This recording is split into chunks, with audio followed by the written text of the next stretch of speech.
Hi, I'm Gordon with Zion Blacksmith School. I want to apologize on some of the other videos. I tend to get a little loud. Our good friend April Witzke, who makes Forge Aprons at forgeaprons.com. She makes the best aprons, by the way.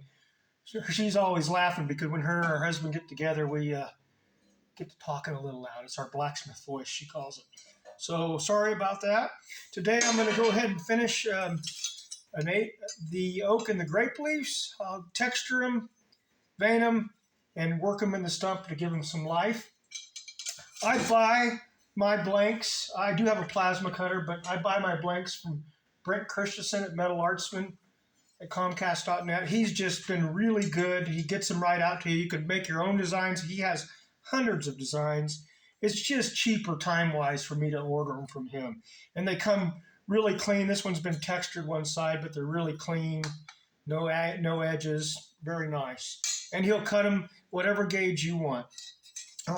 We're going to use this veining tool here to do these. Yesterday we did do the butt tool. I don't know if I even showed you. Kind of we did those leaves right there.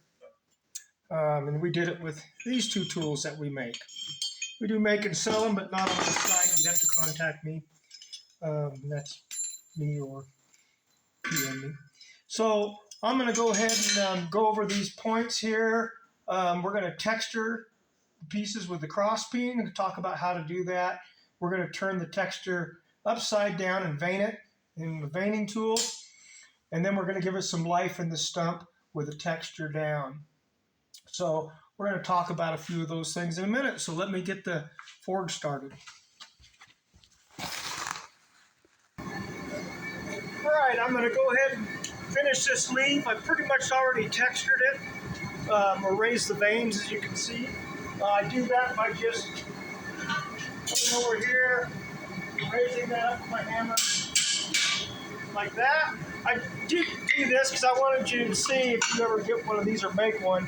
When you start into your leaf with these veins, don't hit it really hard or you'll split it because it can separate at the edges. Inside, you're usually pretty okay. So on this leaf, what I'm going to do is set the water cup down because a grape leaf has a water cup in it that the stem comes out of down here and then bloom it. I'll go ahead and texture my oak leaf now, finish it up. On texturing, I usually choke up on my hammer, put my thumb on the inside, push, that creates the angle I want. You want to leave the inside of your hammer always up, so you never, as I'm working it, it's always up. You're never flat. Don't come in flat. You don't get much texture. You want to drive it into the outside edge, and it'll go deep on the outside and feather out. If it looks like you got all these ugly dig marks, call it digging for gold, you've turned your hammer the wrong way. So the inside of the hammer in the leaf is digging big marks in. So always keep it kind of lifted off the steel as you'll go. So I'm going to be like that. Okay? Go ahead and finish this one. Hit it like it owes you money. Hit it hard. Don't peck at it. You know what you are if you peck at something. That's right. Okay, so I'm going to go ahead and I'm going to kind of follow it the way I believe it lives. So kind of giving it some texture. This also takes away some of that outside edge so it doesn't look like it's just been cut out. You can notice that I rotate the steel under my hammer. I don't rotate the hammer much. And I'm going to give it some nice deep texture. And you can see my hammer face, how it's tilted. It's not flat, and it's definitely not digging in. It's tilted like this. Okay? So I got it some life. I'm going to go ahead now and run my center vein, roll my stem up, get my laterals, and then we'll bloom both of these in the stump. I'm going to go to the stump now and use different hammers. I've got ball peens. I've got this great rounding hammer that fellows Terry Grenier, Blake Mullen made me when I demoed at Louisiana. Love this hammer. And some ball punches. So right now I'm going to call the water cup, where the stem comes out of. The texture on this one is facing up, right there. So I'm just going to set that in there, set this down.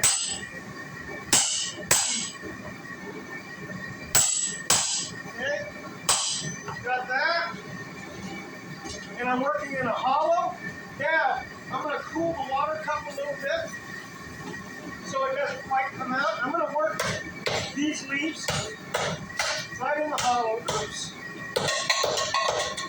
Give it some light. Doesn't take much.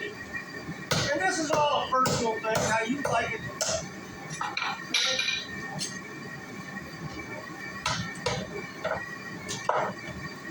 Give it some light.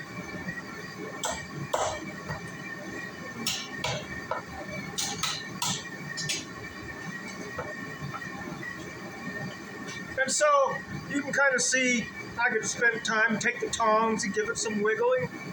Okay, I have a tendency to move too much. My stem comes out of the bottom here.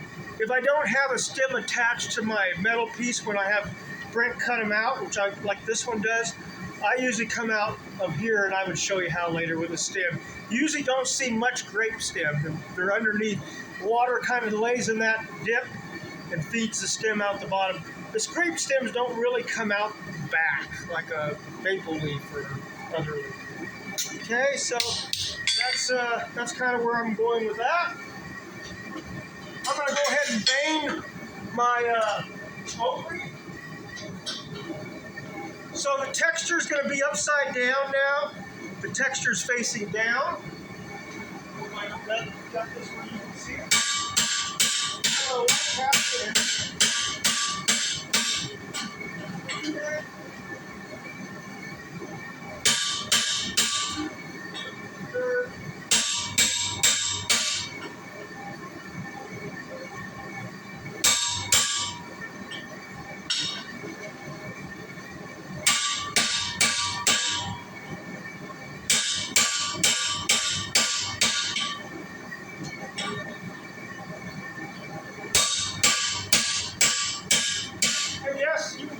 Again, you should probably, but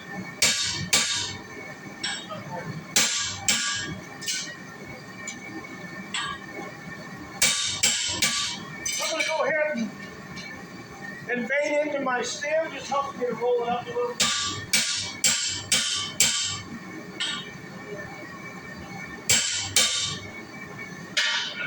Okay, and you can see, and I can really raise these up if I put a little heat to it, go back in.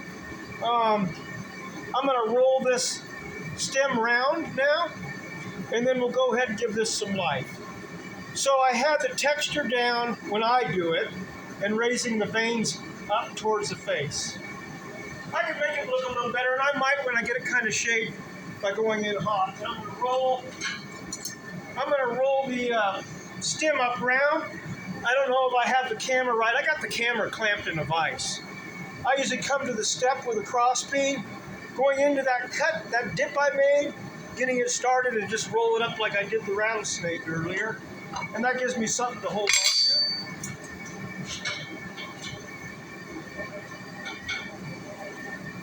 Okay.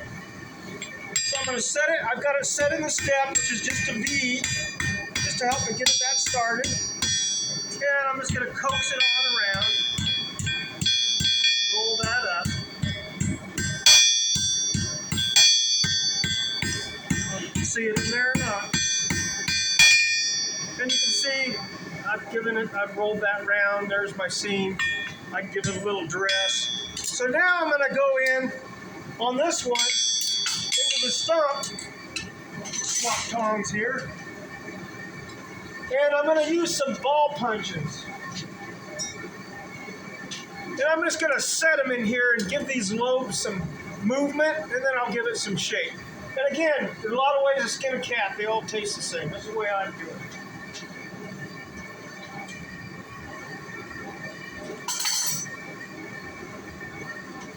I don't worry about striking another hammer, especially in a hollow of a stump. It's just sinking it. I wouldn't want to do this cold and have it spall some hammer off and hit me. but that's not a problem over there. Okay? So I'm just going to go give it some life now. Again, I'm going to stick this in and just give it some movement. And I've got the texture in the veins facing down.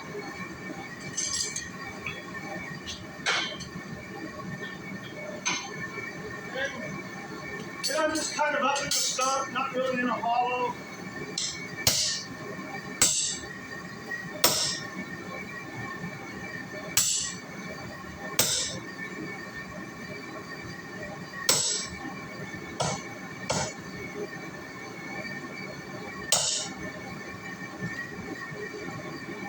Just working these little lobes a little bit.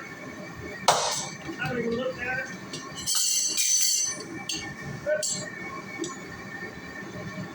I'm going to give it a little bit more, one more heat. But I don't know if you can see, I'm just raising up some movement before I give it a shape. So taking the flat completely out of it. So just raising some movement. One more heat. This one will be done.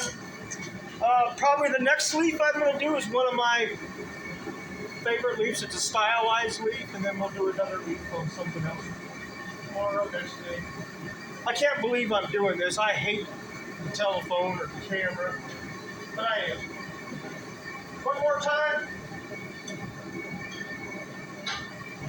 Again, just giving it some life. This one.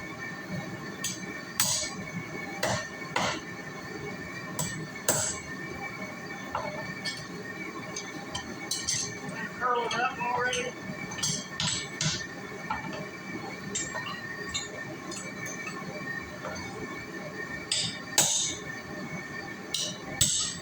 Okay, I'm not going to spend a lot of time. What I'm going to do now is I'm going to go back into my veiner in the center, and I'm going to use the veiner to kind of give it some movement by just tapping it and holding down, or tapping it and holding up, just to give it a little kind of an S shape. So last heat. So I'm gonna put the veiner on it, maybe tip my stem down. That'll make it kind of give it an S up. I could use the tongs, do whatever I want. Okay.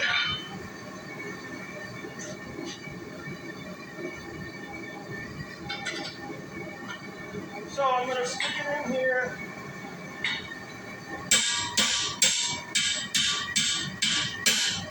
Move it around a little bit. A little bit of movement. One down, one up. Yep.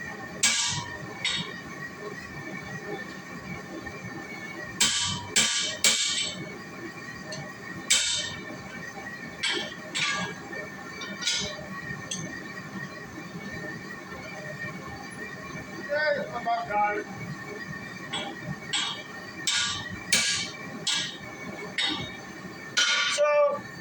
You can start to give it some movement just by tilting it. I can re-identify these lines if I want. When I clean that off, the texture will give it some light catching. I just like the texture for the reason it breaks the outside edge up a little bit, and it gives it some texture. Some of you may say, well, it doesn't even look like an oak leaf. Well, I always tell them that, yeah, this one grows on the south side of the Himalayas. They look exactly like that. One time I made a leaf for a big gate, some samples, and the gal said, "What's that leaf sample number 3? What kind of leaf is that?" So I look up on the internet, and it's a Ficus iconicus. So I email her, "It's a Ficus iconicus." She said, "That's my favorite leaf." Sold the job. All right, thank you.